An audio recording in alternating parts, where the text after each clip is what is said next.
Detroit Lions Academy, an alternative Detroit public school that Lions adopted. Local 4's J. Scott Smith has their story. To get the work done behind the scenes, it takes thousands of different roles. It was an opportunity to give kids working on a second chance a pathway to their future, as 50 students from the Detroit Lions Academy took part in a career day that was hosted by Henry Ford Health. There's more than just clinicians involved. There's business, there's art, there's technology. All of that's very important. And we want to show the high schoolers that they can get their feet in the door. They can find their right path at a hospital. And we want them here. And you can actually do this if somebody's choking. The kids got to learn about different careers in healthcare, and they were split into 4 groups and rotated through 20-minute sessions that included a virtual reality lab, 2 ultrasound labs, and an innovation institute. I originally wanted to get into law enforcement, but learning the new stuff like the hands-on experience, it made me want to pursue this more and hopefully do it right after high school. Josh Palmer is a Lions Academy senior.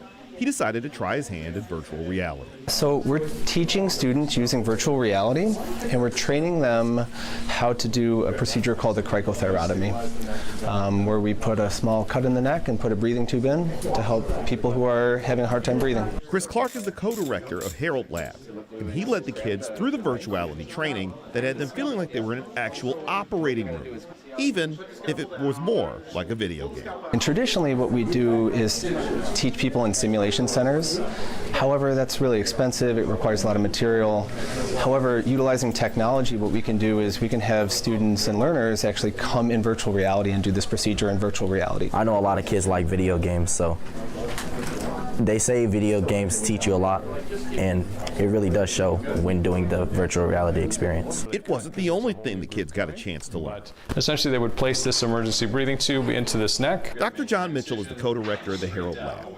He was showing the kids how to, essentially, do an emergency tracheotomy. It's a fairly advanced invasive procedure, but we can teach it with the skills and the technologies we have here in the lab in 5 minutes or less. So we want to try to teach everybody a new skill today. It's all part of giving kids like Sean Wilson different options to work in healthcare. I'm more so into fashion design, but the stuff that I'm learning about medical and healthcare is like stuff that I didn't know like at first, and now I'm thinking about if I want to do it or if I want to get an introduction to it. Events like this one let kids like Josh and Sean know that they are seen and that they too have the potential to do bigger and better things. They are very encouraging.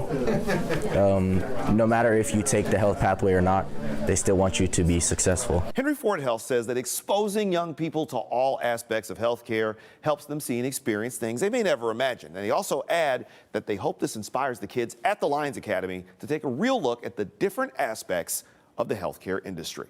I'm J. Scott Smith for Local 4.